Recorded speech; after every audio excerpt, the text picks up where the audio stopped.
Online judicial point में आप सभी का स्वागत है। आज हम अपराध तथा इसके वर्गीकरण के बारे में जानेंगे। अपराध को सीआरपीसी के तहत धारा 2 या 2N में परिभाषित किया गया है। इसके अंतर्गत अपराध से ऐसा कोई कार्य या लोप अभिप्रेत है जो तत्समय प्रवृत्त किसी विधि द्वारा दंडनीय बना दिया गया है, और इसके अंतर्गत कोई ऐसा कार्य है जिसके बारे में पशु अत्याचार अधिनियम 1971 की धारा 20 के अधीन परिवाद किया जा सकता है। क्या निकल के आया कि कोई भी ऐसा कार्य लोप अभिप्रेत है जिसे तत्समय प्रवृत्त अर्थात ऐसी कोई भी विधि जो परिवर्तन में है, उस विधि के तहत उस कार्य या लोप को दंडनीय बनाया गया है, या और इसके अंतर्गत पशु अत्याचार अधिनियम 1971 की धारा 20 के अधीन ऐसा कोई कार्य लोप है कि जिसके गठित होने पर परिवाद किया जा सकता है, वो सब अपराध की श्रेणी में आएगा। अब यहाँ पे तत्समय प्रवृत्त किसी विधि द्वारा है, तो उदाहरण के तौर पर आईपीसी ले लीजिए। आईपीसी में जिस कार्य या लोप को अपराध की श्रेणी में रखा गया है, वह सब अपराध की परिभाषा के अंतर्गत आएंगे। आगे बढ़ते हैं हम, तो आईपीसी के तहत देखते हैं। धारा आईपीसी अध्याय 2 धारा 40 में अपराध का उल्लेख किया गया है। इसके अंतर्गत इस धारा में सबसे अधिक बार संशोधन हुआ, कुल मिला के 5 बार धारा 40 में संशोधन किया गया है। धारा 41 विशेष विधि के तहत अपराध बताती कि हर कोई जो विशेष विधि के तहत अपराध है वो अपराध की श्रेणी में आएगा। धारा 42 स्थानीय विधि के तहत अपराध इसके अंतर्गत आएगा।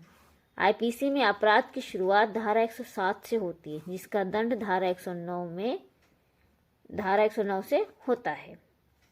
आगे बढ़ते हैं, तो आईपीसी के अंतर्गत विशेष विधि के तहत अपराध, स्थानीय विधि के तहत अपराध तथा धारा 107 के अंतर्गत ये सभी अपराध धारा 40 में बताए गए कि ये सभी अपराध की श्रेणी के अंतर्गत आएगा। अब हम अपराध का वर्गीकरण देखते हैं। तो अपराध की गंभीरता के आधार पर अपराधों का जो वर्गीकरण किया गया वो निम्न प्रकार से किया गया। सबसे पहले जमानती और अजमानती अपराध, फिर आता है संज्ञेय और असंज्ञेय अपराध, शमनीय और अशमनीय अपराध। अब हम इनको देखते हैं, इनको समझते हैं कि इनका क्या अर्थ इसके अंतर्गत आता है। सर्वप्रथम हम शमनीय अपराध और अशमनीय अपराध के बारे में समझेंगे। सीआरपीसी की धारा 2 में शमनीय अपराध और अशमनीय अपराधों को परिभाषित नहीं किया गया है इसके अंतर्गत, परंतु धारा 320 की सारणी में उन अपराधों का उल्लेख किया गया है जिसमें परिवादकर्ता और अभियुक्त के मध्य समझौते के आधार पर परिशमन किया जा सकता है। शमनीय अपराध को सीआरपीसी की धारा 2 में कहीं भी परिभाषित नहीं किया गया है। सामान्य शब्दों में अगर हम समझें तो शमनीय अपराध वे अपराध होते हैं जिसमें सुलह समझौता हो सकता है। इसका अर्थ हम आगे समझते हैं। देखिए, शमनीय अपराध ऐसा अपराध जिसकी प्रकृति साधारण होती है और जिसका संबंध पूर्णतः किसी व्यक्ति विशेष से होता है। ऐसे अपराध से समाज को क्षति नहीं होती और इसलिए परिवादकर्ता की शिकायत के आधार पर मजिस्ट्रेट उस पर कार्रवाई तो करता है, परंतु दोनों पक्षकारों में समझौता हो जाने पर वह कार्रवाई को समाप्त भी कर देता है। वे अपराध जिनकी प्रकृति बहुत ही सिंपल होती है और उन अपराधों से किसी व्यक्ति विशेष को ही क्षति होती है, पूरा समाज उससे क्षतिग्रस्त नहीं होता है। तो ऐसी कंडीशन में शिकायतकर्ता जो परिवादकर्ता होता है वह मजिस्ट्रेट के समक्ष दोनों पक्षों के मध्य समझौता हो सकता है और मजिस्ट्रेट कार्रवाई को समाप्त कर सकता है। ये अपराध शमनीय होते हैं। आगे देखते हैं अशमनीय अपराध के बारे में। तो यह गंभीर प्रकृति के अपराध होते हैं तथा यह समाज के विरुद्ध अपराध होते हैं। ऐसे अपराधों में परिवादकर्ता या अपराध से पीड़ित व्यक्ति के निवेदन पर भी न्यायालय कार्रवाई समाप्त नहीं करता। अशमनीय अपराध यानी कि शमनीय अपराध के ठीक विपरीत अशमनीय अपराध होते हैं। इनको अंग्रेजी में कंपाउंडिंग ऑफेंस या नॉन कंपाउंडिंग ऑफेंस कहते हैं। ये जो अशमनीय अपराध होते हैं इनकी प्रकृति गंभीर होती है और इनसे पूरा समाज प्रभावित होता है। तो इन अपराधों में परिवादकर्ता और अपराध से पीड़ित व्यक्ति मजिस्ट्रेट के समक्ष निवेदन देता है कि वह समझौता करना चाहता है, उसके बावजूद भी यहाँ पर न्यायालय कार्रवाई समाप्त नहीं करता है। इन मामलों में सुलह समझौता नहीं हो सकता है। अब शमनीय अपराध को हम देखते हैं तो दो भागों में बांटा गया। शमनीय अपराध, एक तो परिवादकर्ता और अभियुक्त आपस में समझौता करके परिवाद वापस ले सकते हैं, इसमें किसी तरह की कोई क्रिटिकलिटी नहीं है। परिवाद करता है, अभियुक्त हैं, आपस में समझौता हो गया, न्यायालय के समक्ष आते हैं, आवेदन करके मामले को समाप्त कर सकते हैं। अगली कंडीशन देखते हैं तो यहाँ पर वे अपराध आते हैं जिसमें केवल न्यायालय की स्वीकृति के बाद ही दोनों पक्ष समझौता करके न्यायालय से कार्रवाई समाप्त करने का निवेदन कर सकते हैं। ऐसी परिस्थिति में होता क्या है कि दोनों पक्ष समझौते के लिए तैयार हैं, इसके साथ साथ न्यायालय की भी स्वीकृति लेना आवश्यक होता है। जब तक न्यायालय स्वीकृति नहीं देता है तब तक इन मामलों में जो है पक्षकार आपस में समझौता करके मामले को समाप्त नहीं कर सकते। न्यायालय की स्वीकृति लेना आवश्यक होता है।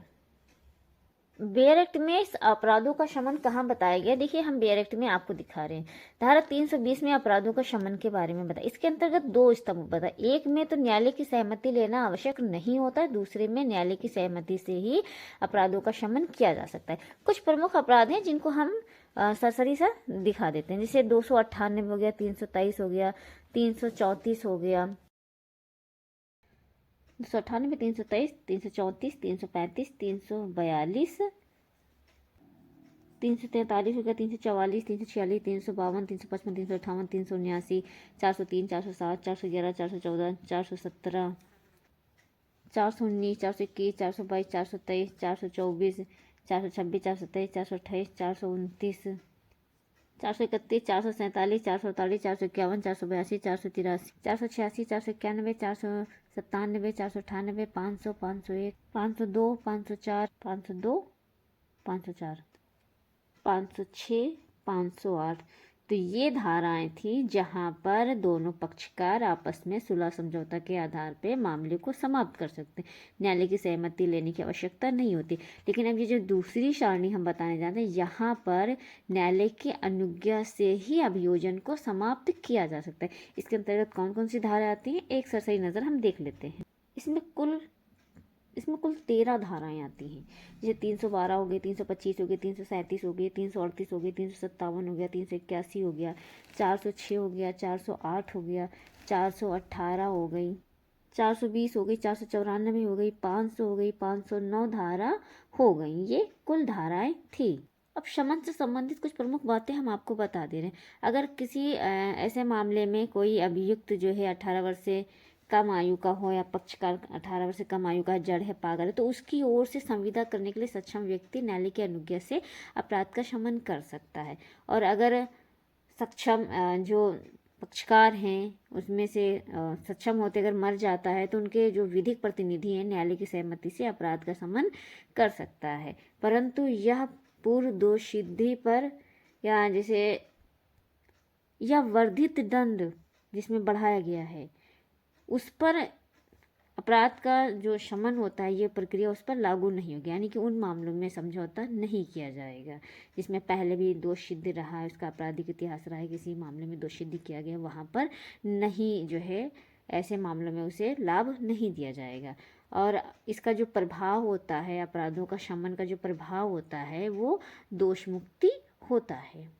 तो इस तरह से हमने अपराधी शमन अपराध और अशमनीय अपराध को अच्छे से समझा। अब अगला जो प्रकार हमने बताया था जमानती और अजमानती अपराध, इस पर हमने जो है वीडियो बना रखी जिसमें जमानती और अजमानती अपराध क्या होता है, दोनों के मध्य क्या क्या अंतर होता है, हमने इस पर काफ़ी विस्तृत रूप में चर्चा की हुई है। संक्षिप्त रूप से हम आपको बता दे रहे हैं। जमानती अपराध की परिभाषा दंड प्रक्रिया संहिता 1973 की धारा 2 का में दिया गया। इसके अंतर्गत जमानती अपराध ऐसा अपराध होता है जो प्रथम अनुसूची में जमानती के रूप में दिखाया गया या तत्समय पूर्वक किसी अन्य विधि द्वारा किसी अपराध को जमानती बनाया गया हो, वे अपराध जमानती होते हैं। और अजमानती अपराध इससे भिन्न जितने भी अपराध होंगे वे सभी अजमानती अपराध होंगे। ये हमने आपको बताया हुआ था। यहाँ पे हमने एक केस की भी चर्चा करी हुई थी, मोतीराम बनाम मध्य प्रदेश का केस था 1978 का सुप्रीम कोर्ट का। इसमें 1978 SC 1954 का ये वाद था, जिसमें कहा गया था कि जमानत एक नियम है तथा निरोध उसका एक अपवाद है। ये बताया गया था कि bail is rule, jail is exception. संज्ञेय और असंज्ञेय अपराध हम देखते हैं। तो संज्ञेय अपराध की परिभाषा दंड प्रक्रिया संहिता 1973 की धारा 2 में दिया गया। इसके अंतर्गत ऐसा अपराध अभिप्रेत है या कोई ऐसा मामला आता है जिसमें पुलिस अधिकारी प्रथम अनुसूची की या तत्समय पर किसी अन्य विधि के अनुसार वारंट के बिना गिरफ्तार कर सकता है। और जो असंज्ञेय मामला होता है ठीक इसके विपरीत होता है कि जहाँ असंज्ञेय मामले या असंज्ञेय अपराध में पुलिस अधिकारी को वारंट के बिना गिरफ्तार करने का प्राधिकार नहीं होता है। तो इस तरह से हमने अपराध एवं अपराध का वर्गीकरण अच्छे से समझा। आई होप आप सभी को समझ आ गया हो। वीडियो अच्छा लगा हो लाइक शेयर एंड सब्सक्राइब करें।